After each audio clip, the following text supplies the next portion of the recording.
డబ్బు ఏం అడిగారా? ఇగో నేను నాకు తెలీదు. అసెంబ్లీలో మాట్లాడితే మా మా ఫ్రెండ్స్ అందరూ నాకు ఫోన్లు చేసి ఏంటి అంత హీనంగా మాట్లాడుతున్నాడు, ఏంటి అంత హీనంగా మాట్లాడుతున్నాడు అని చెప్పి అడిగితే నేనేం సమాధానం చెప్పలేకపోయాను. ఆయన పాయింట్ అవుట్ ఎందుకు చేశానంటే వాళ్ళు మాట్లాడాడు కాబట్టి చేశాడు, లేకపోతే నాకేం పార్టీ అది కదా. ఆయన మీ మాటలు మాట్లాడా లేదా అని మీరు చూసుకోండి. గోపీనాథ్ తల్లిగా నేను అడగవలసిన బాధ్యత. ఆయన అంత చచ్చిపోయిన తర్వాత అంత హీనపరచవలసిన గోపీనాథ్ అంటే చాలా వరకు తెలుసు. వాడు ఎంత దర్జాగా ఉంటాడో ఏముంటాడో అందరికీ తెలుసు. అంత దీంట్లో ఎంత హీనపరచవలసిన మాట ఎందుకు ఎందుకు చేశారు అది?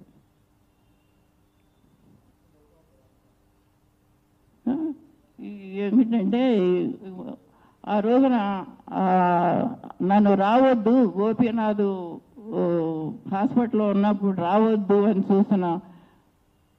చెప్పినటువంటి లెటర్ చూసుకోండి. పేర్లు చూస్తామా, తల్లి, అన్న, వదిన, అన్నపిల్లలు ఇద్దరు. ఇదే కదా మా కుటుంబం. వీళ్ళు హాస్పిటల్ రానివ్వద్దు ఎందుకు అన్నారు?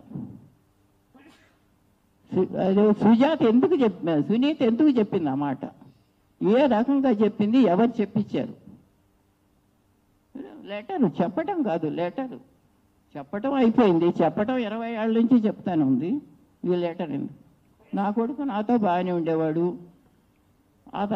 అతని సొంత విషయాలు నేనేం కల్పించుకునేదాన్ని కాదు. వెళ్ళేదని నా కొడుకుని చూసుకునేదని వచ్చేసేదాన్ని. మా ఇద్దరికి బాగానే ఉండేది. ఇవన్నీ రోడ్డు ఎక్కి నానా చండాలంగా ఉంటే ఈ విషయాలు ఏంటంటే ఈ అమ్మాయి కూడా బాధపడుతుంది కాబట్టి ప్రెస్ మీట్ పెట్టాము. ఈ మాటలన్నీ కూడా విన్న మాట నాకు చాలా బాధ అనిపించింది. కాళ్ళు పట్టుకుంటూ ఇచ్చేవాడు కదా సీటు. కేసీఆర్ కాళ్ళు పట్టుకుని తెచ్చుకోవాల్సిన అవసరం ఎందుకు? ఎమ్మెల్యే పదవికి ఎవరైనా పట్టుకుంటారేమో కావాల్సిన వాళ్ళు. గోపీనాథ్ ఎప్పుడు కాళ్ళు పట్టుకుని తెచ్చుకోవాలా? వాడు పోరాడి తెచ్చుకున్నాడు. వాడి జీవితం 43 సంవత్సరాలు రాజకీయ జీవితం. 20 సంవత్సరాల నుంచి 63 సంవత్సరాలకు వాడు రాజకీయ జీవితం. రెండోది లేకుండా అసలు ఏం చెప్పాలో కూడా నాకు తెలియట్లేదు. తప్పు ఒప్పులు చెప్తే అనుకోవద్దు. కాకపోతే జీవితం మాత్రం ఇది. పెళ్ళి ఇది ఇవన్నీ అట్లు ఏ ఫోటోలు చూపించి పెళ్లి చేశారట, ఏదో చూపించేదట లేదు. డివోర్స్ అవ్వలేదు. ఇది ఆ సర్టిఫికెట్స్ ఏమైంది? డిస్మిస్ కూడా ఇప్పుడు 2000 ఎంతమ్మా డిస్మిస్ అయిన టైము? 2002లో డిస్మిస్ అయ్యి. ఏం డిస్మిస్ అయ్యింది? గోపీనాథే వేశాడు డివోర్స్కి, మళ్ళీ వెళ్ళలేదు. 2-3 సార్లు అదే దాంట్లో ఉంది డిస్మిస్ అయిన పేపర్లో కూడాను. అతనే విత్డ్రా చేసుకున్నాడు.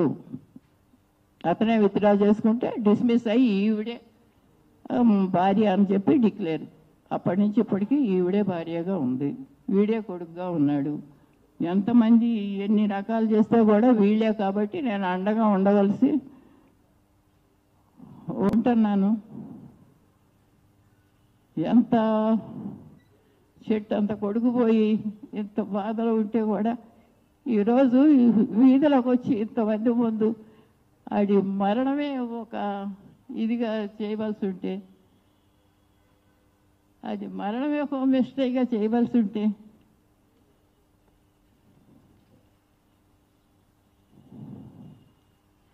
మీరందరూ ఆలోచించండి నాన్న. ఇంత అదిగా పెంచుకున్నా వాడి మరణం ఒక మిస్టేక్గా చేసి వాళ్ళు నేను ఇక్కడ ఎక్కదలుచుకున్నాను అంటే నేను ఎట్లా ఉన్నానా పరిస్థితి అన్నది కూడా అర్థం చేసుకోండి. నేను వచ్చింది కేవలం దేని గురించి కాదు, ఈ బిడ్డలు ఇద్దరికీ న్యాయం జరగాలన్న ఉద్దేశంతో నేను చూసి పెట్టాను.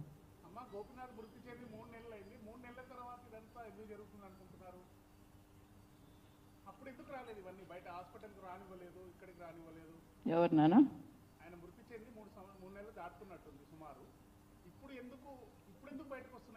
నాకు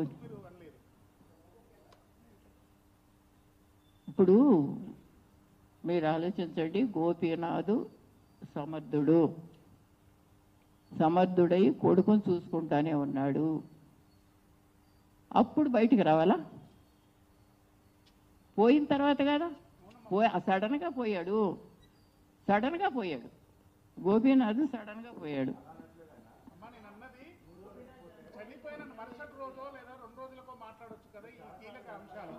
అవును, అది కాదు.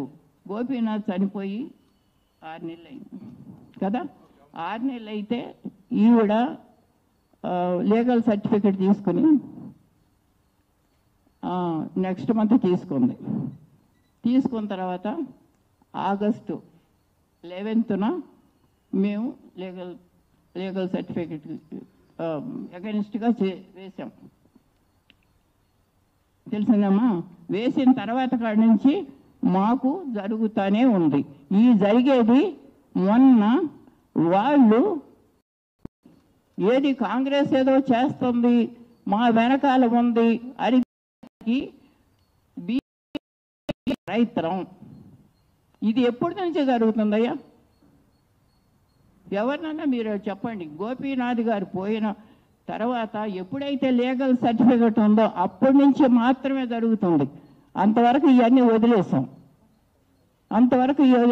ఎప్పుడైతే లీగల్ సర్టిఫికెట్ గోపీనాథ్ సునీత గోపీనాథ్ నా వాడే అని ఇచ్చిందో అప్పటి నుంచి జరుగుతుంది. వాళ్ళు కొత్తమే కాదే.